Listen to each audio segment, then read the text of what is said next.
Welcome one and all to our Yakuza 6 Beginner's Guide series.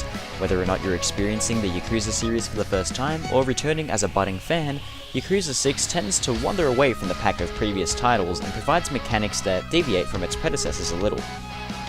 One area in particular involves character stats and leveling up. This is Matt from New Game Plus, and here's a few pointers to help you get started in Yakuza 6. First off, the progression system in Yakuza 6 is a little different to what you'd expect if you played previous games in the series. Experience gained while adventuring is classed under 5 different attributes. From left to right, they are Strength, Agility, Spirit, Technique, and Charm. These are spent individually or in conjunction with other attributes to upgrade base stats or learn new abilities that can be utilized in and out of combat. Thankfully, there's many ways to gain experience, through fighting, taking on subquests, gaining awards, completing milestones, and even trying some of Japan's finest cuisine. That's right, not only does eating food replenish health, but can bestow a bonus experience depending on the restaurant and portions you consume. For example, red meats will generally boost strength, vegetables bestow more technique, and alcoholic drinks will provide more charm than most. Be sure to take note of the types of foods you eat in conjunction with each other, as certain combinations of food ordered provide even more XP bonuses.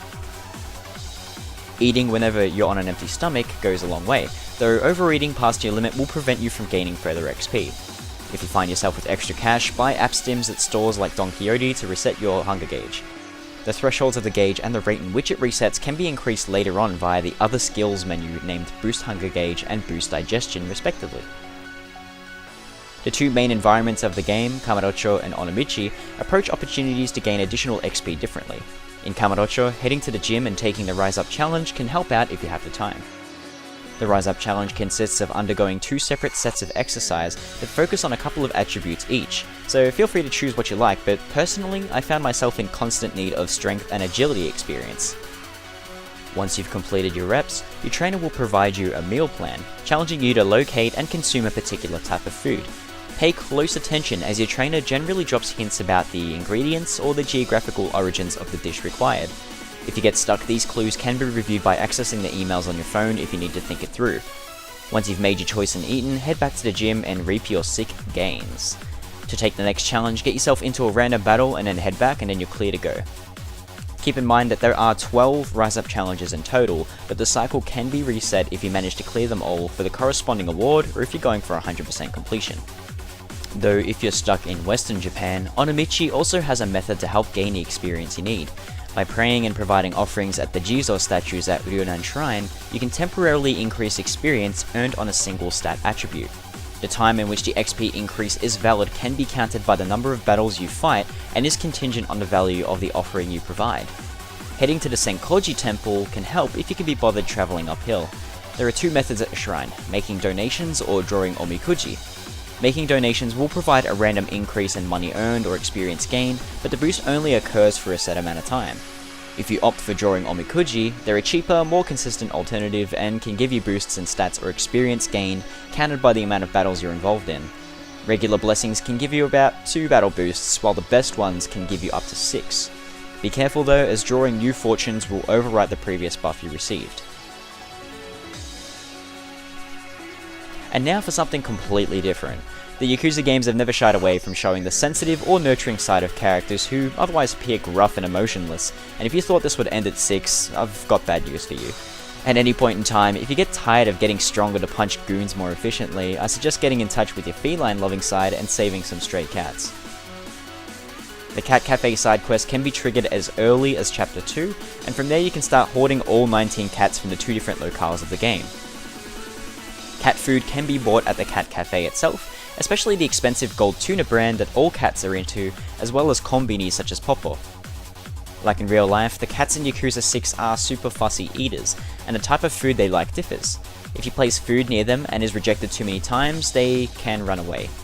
However, don't be alarmed, as they generally spawn back in predetermined locations. Just for completionist's sake, here are the general locations and preferences of the cats in Kamurocho. Victoria can be found hanging around Children's Park and prefers gold tuna. Maron slinks from Theatre Alley Gym to Theatre Square near Rise Up Gym and likes chicken. Musashi is around Wild Jackson and loves Benito, while Viola can be lured out in front of or behind New Serena with gold tuna. Kotetsu is nearby just off Tenkaichi Alley and responds well to salmon or Benito. Shizuku hangs behind the Club Sega next to Nakamichi Alley and prefers salmon or Benito. Fuku can be found on Pink Street or next to the Don Quixote on Showa Street and is a tuna or beef kind of cat. Milk loves tuna or whitefish and is found circling around the front of Kyushu No. 1 Star or Senryo Avenue. Lastly, Leon circulates just out the front of Millennium Tower and goes for chicken or Benito. While you're in Onomichi, Tora hangs around Ryunan Shrine exclusively and loves beef. Mike is a sucker for tuna or Benito and circles around the westmost side of the central shopping district.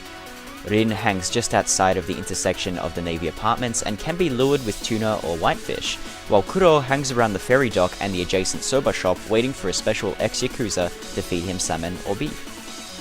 Shiro is nearby in the southeast streets of Hana no Kubo and responds kindly to whitefish or chicken. Then Koko is found northwest of that location in an empty lot next to Yonetoku and prefers whitefish only. Kai can be located outside the pawn shop or next to the Hirose family HQ and is a big fan of beef. Hime can be located uphill near the ropeway station entrance and likes only chicken, while Tama hangs around the graves of Onomichi Cemetery only to come out to salmon. Finally, Nana is found all the way near the shrine again around La Pente or First Hill and loves only tuna. Lastly, to assist you on your journey to become a feline friend, here's a few more hot tips. Be sure to keep an ear out for audio cues when hunting for the cats. If you hear a faint meow along with a small comment from Kiryu, something along the lines of "Neko ka," then you're on the right track. Gold tuna is a great catch-all food that every single cat will appreciate, but is incredibly expensive compared to the other cans you can acquire at convenience stores, so only use them if you have to. After a few failed attempts of appealing to cats, they may run away, but don't stress. As mentioned before, they will appear again along with their cat friendship gauge as full as you left it the last time you saw them. So if you're unsure of how many cats you've sent to the cafe so far, be sure to open the awards menu from your smartphone, check the minigame subheading and scroll down. This will give you a comprehensive list of all the cats you have left to acquire, along with their rewards for doing so.